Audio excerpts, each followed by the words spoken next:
야생동물이 조난에 처하고 개체수가 급감하고 이 상황의 기인은 모두 인간이거든요. 그런 인간이 또 야생동물을 구조하고 치료해 자연으로 돌려보내는 노력을 하고 있다는 게 아이러니하죠.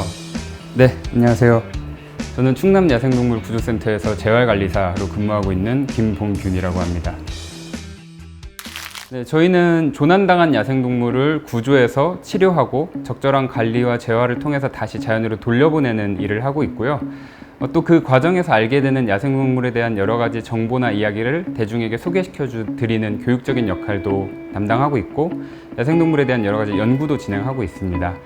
하루에 4마리꼴 매년 야생동물의 구조 빈도가 폭발적으로 늘고 있죠.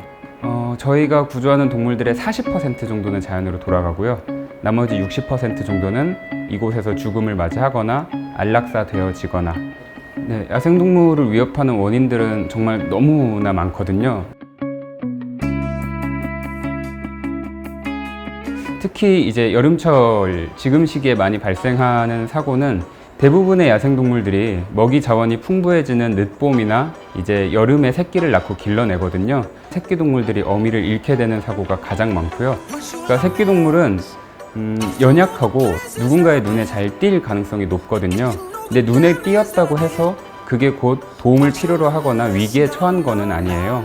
무턱대고 새끼동물을 구조하게 되면 그건 구조가 아니라 어미의 입장에서 생각해 본다면 이건 납치랑 사실은 크게 다를 바가 없을 것 같아요. 새끼동물을 발견하시면 주변의 정황이나 어미의 존재 여부나 새끼의 신체적인 상태 등을 고려해서 구조를 해야 되는 게 맞는지 아닌지를 좀 객관적으로 평가할 필요가 있습니다.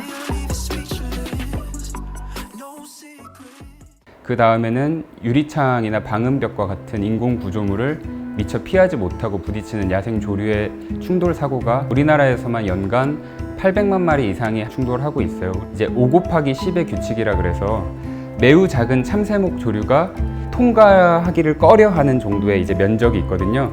그 면적을 기준으로 이제 점을 찍거나 아니면 테이프를 부착하거나 어떤 무늬를 부착하는 방법으로 이제 저감 조치를 시행할 수가 있거든요. 그다음에 도로를 횡단하다가 달려오는 자동차를 미처 피하지 못하고 치이게 되는 차량 충돌 사고가 3번째 순에 해당하고 있습니다. 그러니까 우리나라는 국토 면적 대비해서 도로의 밀도가 가장 높은 나라거든요. 야생동물의 서식지에는 어김없이 도로가 있을 수밖에 없고요. 그래서 동물들은 도로와 자동차가 얼마나 위험한 존재인지 알면서도 어쩔 수 없이 건너는 거예요. 살아가기 위해서. 그래서 많은 분들이 운전을 하실 때 도로의 제한 속도만 지켜주신다면 차량과 충돌하는 사고를 현저히 줄일 수 있을 거라고 기대하고 있습니다. 일단 제일 힘든 거는 이제 너무 많은 동물이 저희의 곁에서 죽어간다는 거. 가능하면 최대한 치료를 하려고 노력을 하겠지만 정상적으로 야생으로 돌아갈 수 있을 정도로 회복을 기대하기 어려울 경우가 굉장히 많아요. 그럴 때 동물들에게 너무 많은 미안함을 느끼고 또 무기력함을 느끼죠. 그러니까 저희가 하는 노력이 현재 무너져가는 자연 생태계를 조금이나마 지탱하고 지키는 데 있어서 도움이 되냐라고 하면 저는 그 정도는 아니라고 판단하거든요. 그럼에도 불구하고 이렇게 열악한 환경에서 나름대로 힘든 일을 이렇게 오랫동안 하고 있느냐라고 물어보시면 저는 결국에는 저희의 기관의 존재와 역할이 대중의 인식을 전환하는 데 있어서는 효과적일 거라고 보거든요.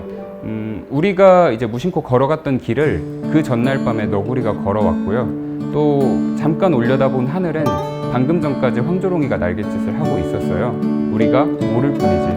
그래서 많은 분들이 야생동물이 우리랑 함께 살아가고 있는 존재라는 것을 인지해 주시는 게 저는 굉장히 중요할 것 같아요. 만약에 야생동물이 여러분의 눈앞에 이제 조난에 처해 있는 상태로 고통을 받고 있다면 저희에게 연락을 주셔서 다시금 치료를 받을 수 있게끔 다시 그들이 야생에서 살아갈 수 있는 기회를 얻을 수 있게 도와주셨으면 좋겠어요. 그게 굉장히 뿌듯한 경험이 되실 거예요. 야생동물은 과거부터 오늘날까지 단 한순간도 떨어져서 살아왔던 적이 없어요.